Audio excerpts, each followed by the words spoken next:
काही सांगितलं नाही आम्हाला. आणि हे प्रकरण दाबण्यासाठी त्याला मारलंय.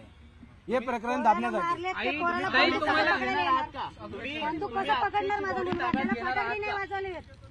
त्या पोराला फटाकडी नाही वाजवलेत, गाडी नाही चालवले, तर तो पोरगा कसा बंदूक धरेल? तुम्ही बॉडी आता बॉडी आम्ही ताब्यात घेणार नाही. आम्हाला न्याय भेटायला पाहिजे. आम्हाला न्याय पाहिजे. आम्ही बॉडी ताब्यात घेणार नाही. आणि याच्या चौकशी व्हायला पाहिजे पूर्ण आजपर्यंत. आणि शाळा प्रशासन पण याला जबाबदार आहे. आणि याच्या शाळेतले जेवढे हातबांधे असतील तर त्यांना पण शिक्षा व्हायला पाहिजे. आता हातात चिठ्ठी कसली काय? हे बघा, आज चिठ्ठी जी आहे ना, हे बघा, आज चिठ्ठी जी आहे ना, ते पैसे पाठवायला त्यांनी दिला होता. त्या कैदी नंबरने आम्हाला लिहून दिलता. आतमध्ये कैदी होता तो. आणि हा टोकन नंबर आम्हाला दिला होता भेटण्यासाठी. कुठे भेटणार होते? कुठे भेटणार होते? नाही, हे पोस्टमध्ये पैसे टाकायला लावले होते. तुम्हाला कोणावर संशय? मला आतमध्ये पोलीस लोकांना कोणतरी पैसे दिले असतील, पैसे दिले असतील, ते पैसे काढले असतील पोलीस लोकांना. आम्हाला म्हणणं एवढं आहे की याच्यात पोलीसवाले पण जबाबदार आहेत आणि ते मारणारा पण पोलीस आहेत. आणि हे शाळेच्या प्रशासनाने ते पण पैसे दाबून हे काम केलेलं आहे. एक आरोप केला जातोय की अक्षयनं पहिल्यांदा पोलीस अधिकाऱ्यांची बंदूक हिसकावून घेतली. हे होऊ शकत नाही.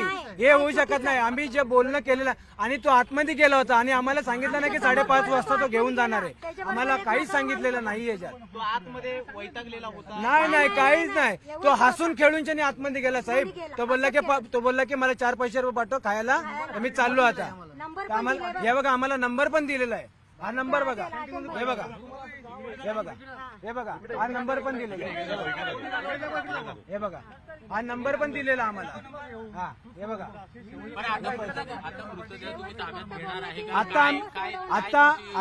आता आम्ही घेणार नाही.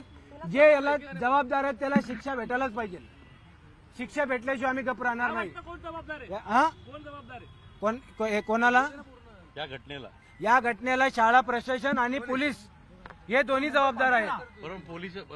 पोलीस चौकशी दरम्यान अक्षयने गुन्हा कबूल केला होता असंही म्हटलं जातंय. त्यावरून तुमचं काय बोलणं झालं होतं? हे सगळ्या दबावमध्ये गुन्हा कबूल करून घेतलेला आहे त्याच्याकडून. याचा काहीच त्याचा संबंध नाहीये. गुन्हा होता, तुम्ही कोर्टात घेऊन जायचं होतं पहिलं, त्याच्यानंतर कारवाई करायचं होतं. गोळ्या कसं मारला तुम्ही त्याला पोराला? गोळ्या का मारला तुम्ही? अजूनपर्यंत त्याचा गुन्हा सिद्ध झाला नाही. अक्षयने बंदूक हिसकावली आणि हा चुकीचा गोष्ट. नाही, खोटं गोष्ट आहे.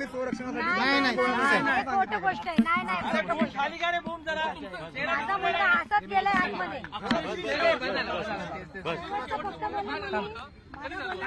शेवटचा बोल.